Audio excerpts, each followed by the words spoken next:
Hi, friends. Today we are trying to understand what is meant by Indian philosophy in lecture series 3. In lecture series 1 and 2, we have been discussing about what is philosophy, what is education, what is the relationship between philosophy and education, and the educational implications of philosophy of education. We are trying to find out we are trying to find out the meaning of what Indian philosophy is. So, Indian philosophy itself is divided into two divisions. Two divisions. That is, Orthodox schools are Astika. Orthodox schools are Astika. Are the schools which believe in the Vedic authority, and Nastika or heterodox are the schools which will reject the Vedic authority or the Vedic texts. So the schools which reject the Vedic texts are Charvaha, Buddha, and Jaina. And schools which believe in the Vedic authority are called which come under Samkhya, Yoga, Nyaya, and Vaiseshika come under the schools which believe in Vedic authority, and they are independent also.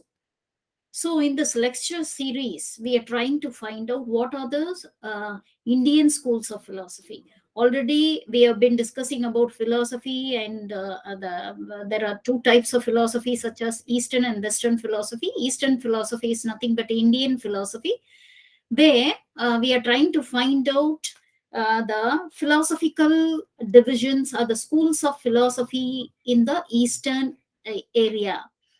So, in the Eastern arena, we have Astika and Nastika. So, uh, தமிழ்ல சொல்லணும்னா நம்ம என்ன சொல்லுவோம்னா வேதங்களில் நம்பிக்கையற்றவைன்னு சொல்லுவோம். அத நாஸ்தீகம்னு சொல்லுவோம். அதே மாதிரி ஆஸ்திகான்றத என்ன சொல்லுவோம்னா ஆஸ்தீகம் அப்படின்னு சொல்லுவோம்.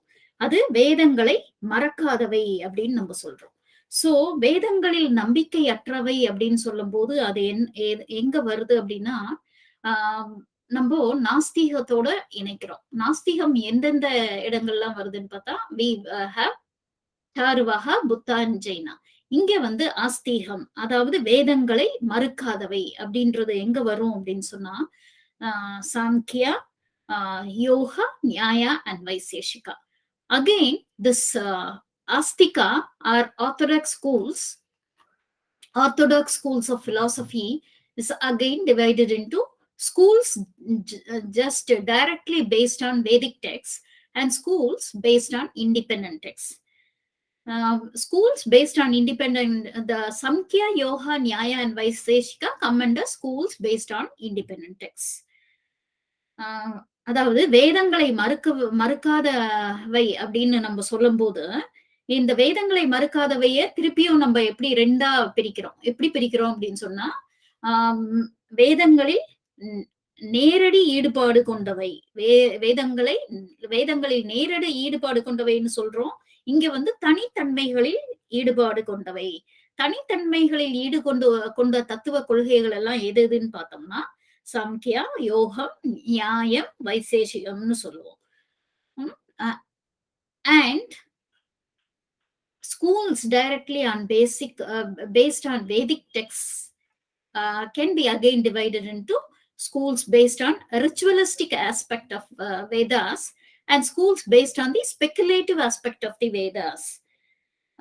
வேதங்களின் சடங்குகளை வலியுறுத்தும் கோட்பாடுகளை கொண்ட தத்துவங்களை உடையது. அண்ட் வேதங்களில்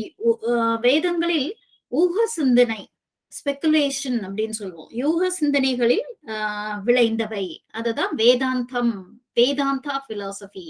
And schools based on ritualistic aspect of Vedas மீமாம்சம்னு தமிழ்ல சொல்லுவோம், மைமாம்சா philosophy அப்படின்னு சொல்லுவோம். So Indian philosophy is if you can see, Indian philosophy is divided into two schools of philosophy. Whereas Western philosophy, we are going to deal with Western philosophy in the next lecture series. But considering the Indian schools of philosophy, we have two divisions, which is Nastika and Nastika. Nastika is otherwise called as heterodox, and Nastika is otherwise called orthodox. And Nastika is nothing but the schools which reject the Vedic texts, and Astika is nothing but believe in those who believe in Vedic texts, and those who don't believe in Vedic texts. Such schools come under Charvaha, Buddha, and Jaina come under schools rejecting the Vedic texts.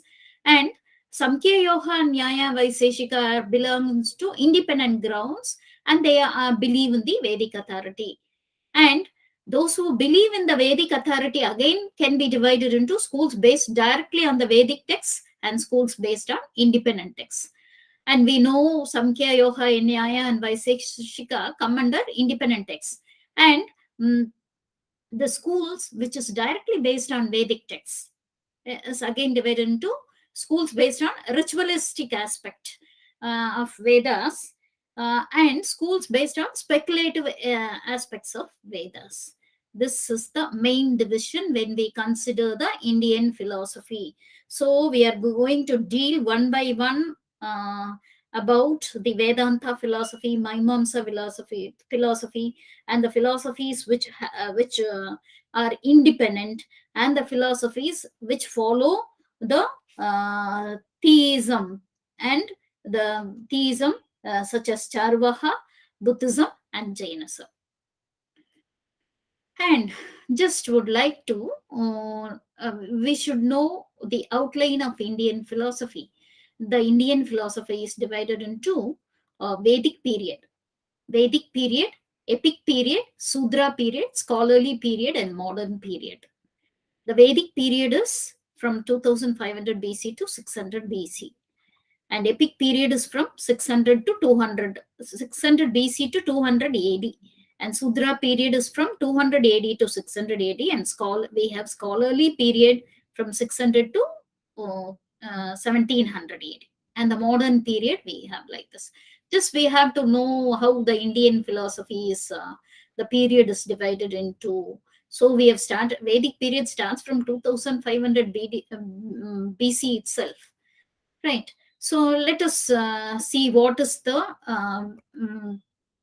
epic period. Epic period, we learn about Valmiki, Ramayana of Valmiki, and Mahabharata of Vyasa.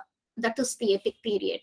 And Sudra period consists of 6 systems of philosophy, namely Nyaya, Vaiseshika, Samkhya, Yoga, Purva Mimamsa, and Uttara Mimamsa or Vedanta. These 6 systems of philosophy belongs to the Sudra period. And in the scholarly period, we have the 3 great philosophers, namely Shankara, Ramanuja. We have Shankara, we have Ramanuja, and Madhava. This period we call it as the scholarly period.